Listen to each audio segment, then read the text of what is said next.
PJ de Bodytime. Aujourd'hui, une petite vidéo pour répondre à une question qu'on nous pose souvent. Faut-il forcément prendre du gras pour prendre du muscle? C'est-à-dire, devons-nous passer par une phase de prise de masse avec gras plus muscle pour ensuite sécher et laisser de garder que le muscle?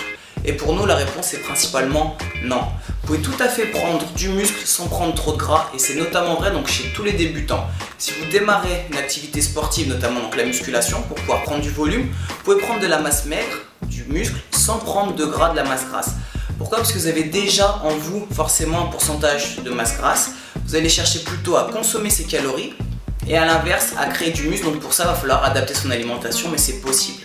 Ensuite, chez une personne un peu plus entraînée, c'est plus compliqué. Il est vrai, si vous avez déjà pratiqué, c'est plus dur. Pourquoi? Parce qu'il va falloir avoir une alimentation optimale, c'est-à-dire ne pas trop manger pour ne pas faire du gras en plus du muscle et manger suffisamment pour ne pas tomber dans de la fonte musculaire. Donc c'est un peu plus compliqué. Il est vrai que bien souvent on peut prendre un petit peu de gras avec la prise de muscle, ou à l'inverse, si on mange pas assez, on va pas optimiser sa prise de muscle. Mais à savoir que ça, c'est vraiment infime par rapport à ce qu'on voit. Par exemple, certaines fois les personnes prennent 10 kilos sur 3-4 mois et ensuite elles cherchent à reperdre tout le gras qu'elles ont pris pour au final avoir une prise de muscle de 2 kilos. Si elles s'étaient entraînées, qu'elles avaient mangé juste suffisamment, elles auraient largement pris ces 2 kilos voire plus sans avoir cette prise de gras. A savoir que la prise de gras, une fois que vous avez développé vos triglycérides, donc les cellules qui retiennent le gras, elles sont entre guillemets immortelles, c'est-à-dire vous n'allez pas les faire disparaître, à part une liposuction, mais sinon vous allez pouvoir les appauvrir, c'est-à-dire les réduire au minimum, elles seront quasi plus visibles, mais elles sont toujours là.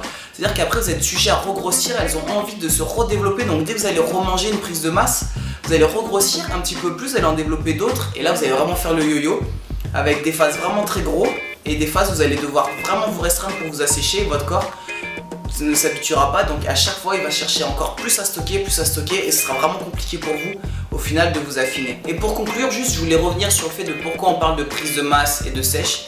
C'est que bien souvent ça vient des personnes, des bodybuilders qui eux font une prise de masse avec des produits stéroïdiens, des anabolisants, donc des produits dopants, et qui par la suite vont chercher à sécher, à s'affiner. Pourquoi? Parce que tous ces produits font qu'ils ont une grosse rétention d'eau, donc par la suite pour les concours ils vont chercher à perdre cette eau, à s'affiner, à s'assécher, à s'affiner. Donc vous, le conseil qu'on vous donne, c'est ne faites pas la même chose. L'objectif c'est pas de prendre beaucoup de poids pour ensuite chercher à garder que le muscle. Vous allez habituer votre corps à faire du gras et ce sera beaucoup plus dur pour vous par la suite pour maintenir votre poids de forme. Donc cherchez plutôt à gagner en masse maigre. Si vous sentez que vous prenez un petit peu de gras, cherchez à réguler, à diminuer un petit peu vos apports et à jouer donc sur les protéines, lipides, glucides. A l'inverse, si vous sentez que vous manquez un petit peu d'énergie, vous auriez besoin de plus pour assurer votre entraînement, mangez un petit peu plus et voilà, vous cherchez à trouver la balance, le bon ratio qui correspond à votre entraînement, votre rythme de vie et vos qualités, votre morphotype. Et voilà donc pour cette petite vidéo explicative. N'hésitez pas si vous avez des remarques ou des questions à les poser dans les commentaires ou sur les réseaux sociaux, Facebook, Twitter, Instagram, sur le compte Bodytime. Vous savez donc que sur notre chaîne YouTube, vous pouvez retrouver tous nos entraînements, nos astuces, nos conseils, que ce soit pour les hommes, pour les femmes. On se dit donc à très vite et surtout d'ici là, gardez la pêche. 38.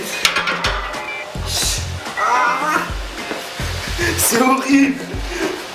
Reste 12. Allez gros, 38.